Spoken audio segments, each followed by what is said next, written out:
Polish developers People Can Fly finally released a new IP after a decade of working on Fortnite, Gears of War, and Bulletstorm remasters. Outriders is a fast-paced RPG shooter hybrid offering 4 classes and a ton of class specialization options. The game supports 1 to 3 players with crossplay. The writers struggle to establish an identity for Outriders.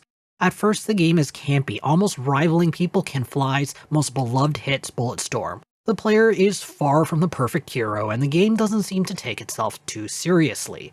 The main storyline tends to be a little more serious, but the side quest is where the writers really let loose. The characters are one-dimensional, and the plot is extremely predictable though. The initial campiness makes the boring writing feel like it was all part of the joke.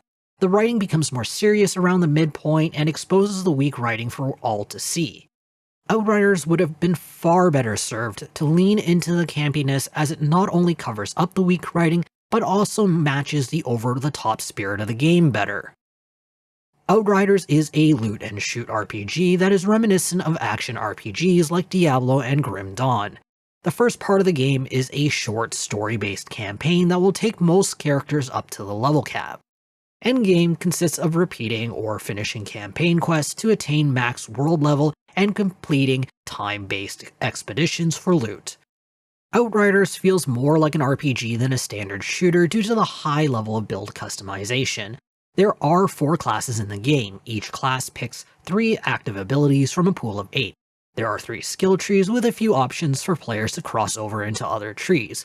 Finally, each piece of equipment has 2 mod slots with a large pool of mods to collect. This is an excellent game for build tinkers, as there are tons of opportunity for synergy, and some incredibly fun builds have already been crafted by the community.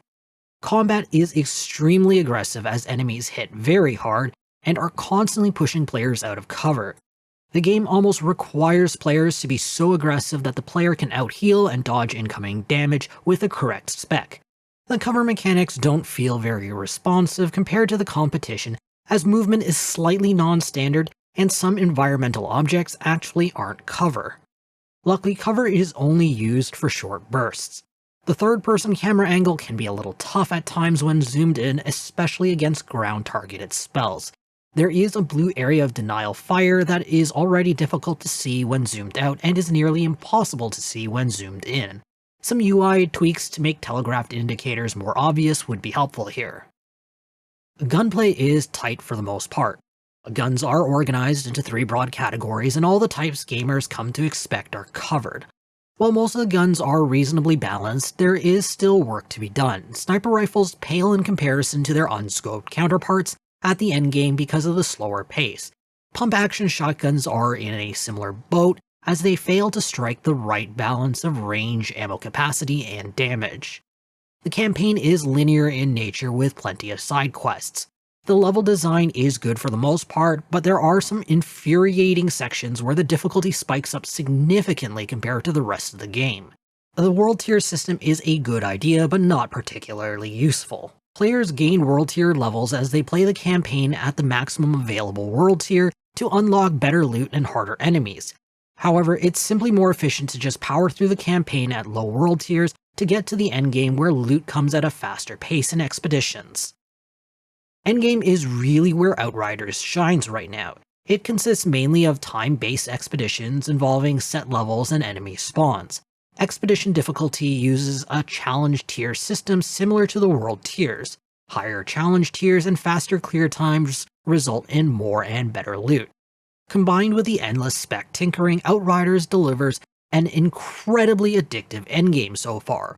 While it's hard to say how well the endgame will hold up in 6 months' time, I can easily see the endgame keeping me occupied for the next 3 months. The game is designed for co-op. The single-player features feel completely ignored. Solo play requires an active internet connection. The resurrection system feels like active hostility towards solo players. Campaign checkpoints are spaced far apart. Failing expeditions means players need to start from the beginning. In co-op, players get once free self-revive per checkpoint and an unlimited number of assisted revives. In single players simply die. Combined with the connection issue that currently plague the game, solo play is a miserable experience. Outriders excels at the small quality of life features. Item management is almost perfect. There are lots of filters to destroy or sell items by rarity, and it is clear what items will improve stats or add skills to the modification library. The modification library allows weapon fire modes to be swapped for a small fee. All items can be picked up off the ground with a key press, and there's a rarity filter. Respecs can even be done in the field for free. There are a few quality of life issues. The main map is passive and has little detail. The minimap has more active information but can't be zoomed out. Information about equipment mods is poorly presented. Unlike stats, there is no way to see all mods currently equipped in one central location. The mod library is a grid of icons that require players to hover over each mod until they find what they need.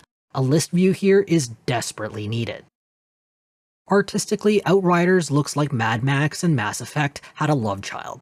The guns are more modern with a post-apocalyptic twist.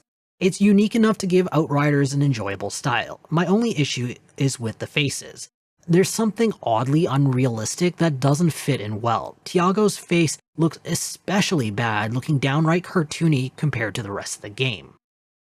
The audio experience is decent, the music is solid, the sound effects are good, though the sound of distant gunfire sounds a bit off.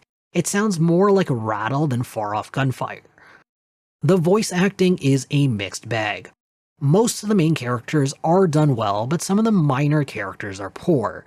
Jakub feels like the completely wrong casting as soon as the game ditches any attempt at campiness, as his voice actor absolutely butchers his lines. My relationship with Outriders is challenging. It was admittedly a slow start to the relationship. In the beginning, I felt like the game was a run-of-the-mill sci-fi shooter. When the mid-game rolled around, my interest grew as specs became more important, and it developed into an intense love-hate relationship at endgame. When Outriders isn't buggy and I can find some random players who stick around, it's an incredibly addictive gameplay loop. But the plethora of bugs, connection issues, and miserable solo play just breaks my heart. Right now, I can only recommend Outriders to fans of shoot and loots who are willing to put up with a lot of frustration and to gamble on people can fly patching the game within the next couple of months.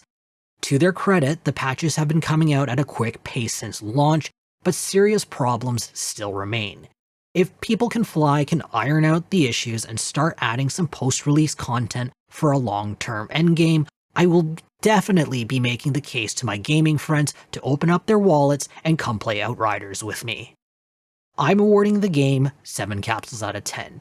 If you want to read this review, be sure to check out the link in the description or in the video's card. If you have a suggestion on what game you want us to review or preview next, make sure to leave us a comment below. I hope to see you soon. This is Jamie from Capsule Computers signing off.